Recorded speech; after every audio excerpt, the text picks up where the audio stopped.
I'd like to take a moment to thank my channel members. Thank you. It's continued support like yours that keeps this channel growing. And if you haven't already, please consider joining today. Hello and welcome, I'm Bert the Stormtrooper, and today we're going to be taking a look at the Transformers Generation 1 Headmaster Jr. SIREN with driver Quig, or as I better know him, Go Shooter from the Headmasters series. Released in 1988. I'm not sure what the price of this one was because I cannot find any information on that online, but if I had to guess, I'd probably guess about $10, no more than that. I don't think this would have gone for more than $10 back in 88. But if you know, by all means, go down in the comments, let me know how much it was. So Go Shooter, SIREN and Quig. I'm going to tell you right now, I watched the Japanese show, and I know these characters by their Japanese names, so if I slide into their Japanese names, that's just because that's what I'm used to, right? So I'm used to calling this guy Shuta or Go Shooter. He's a little fire chief. In the Japanese, he was a police car. Here in the U.S., they made him a fire department, a fire chief car, which is pretty cool. Approximately 6 inches long, about 2.5 inches tall at the top of the light bar here. It's a cool little gray sports car with a fire, like a fire chief kind of a deco kind of a thing going there, which is really, really neat. He does come with a couple of weapons. So you got the handgun for the bigger robot, which can be mounted, as you see, up there at the top of the vehicle. And he's also got these little handguns right here, which can be mounted to the hood, which I think are actually pretty neat. Typically, I'm not a big fan of this, but I do like that. I think that is pretty neat. Now, the cool thing about these guys is that they are headmasters, so you can actually open up the cockpit and you can pull Quig out of here or Shuta, depending on which cannon you're going off of. But there he is in the little seat, the little driver's seat right there. So you can leave the seat in there. It doesn't really plug into anything like on one of the other ones, but you can leave the seat in there if you'd like, or you can pull the whole seat out. And then we straighten this guy out, and there's Shuta right there, or Quig, right there in the little robot mode. The little headmaster mode does not have any articulation other than being able to sit. The legs move as one, so you can fold them down so that he can sit inside of the vehicle. And then, of course, you can also flip them all the way up so that they can become the head. Unlike their bigger counterparts, these heads don't have a little flap to hide the head. So when they're in robot mode, they're always showing the big robot's head on their back right there. So there he is, so you can see what he looks like right there. Quick size comparison, here he is with fellow Headmaster Jr. Hose Head or Cab, so you can see what the two of them look like together. And just because he's on my desk and he's the best Transformer in the world, here he is with Armada Sideswipe, so you can see what the two of them look like together. Now, SIREN here is one of two Headmaster Juniors that I picked up recently at TFCon in Orlando. These guys come in a set of 3. I've got SIREN. You just saw Hothead. Nightbeat being the third one.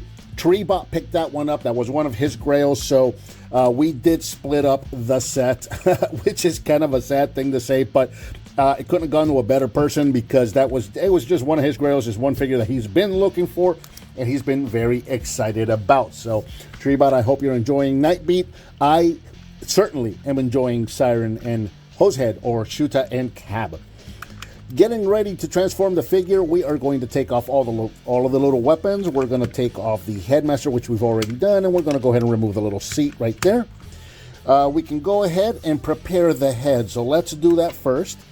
So we're going to take Shuta here, and we're going to fold him over into the head, and then we're going to plug him into his seat this way, so it kind of becomes a kind of like a helmet. And then we're going to take the little guns right here, and we're going to plug these into the sides right there to form antenna. And there we go. There we have Shuta's head all ready to go. We'll go ahead and set that off to the side.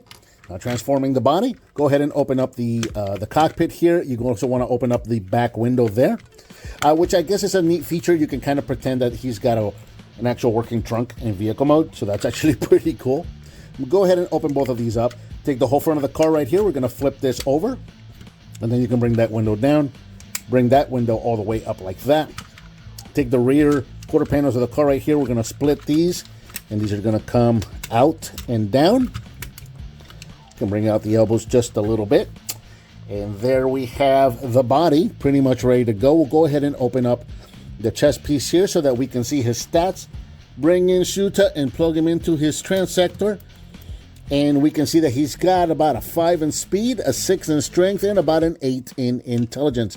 And there we have Ghost Shuta or Siren in his robot mode. And here in robot mode, Siren stands approximately 7 inches tall. I'm making a real effort to keep calling him Siren. I know I keep sliding into Shuta, but what are you going to do?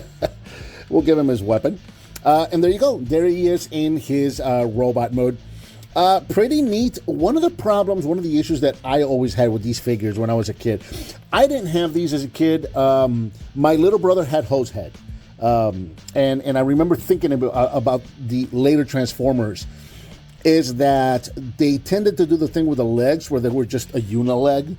They would make no effort in the separating these. Sure, there's a line molded there, but I mean, you're hard-pressed to see that as 2 separate legs, unlike some of the earlier Transformers where this would have definitely split and at least pulled away from each other at least a little bit. They didn't do that so much with the later Transformers, and that was always kind of a point of contention for me. Going around the back, lots of hollowness here. The legs are hollow.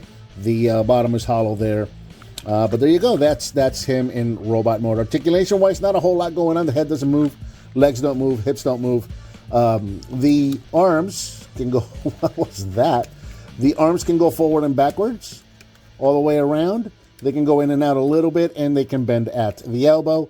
And then you can give him his rifle, and that's really kind of about it in terms of articulation. Size comparisons, he's one of the larger or taller of the Headmaster Juniors.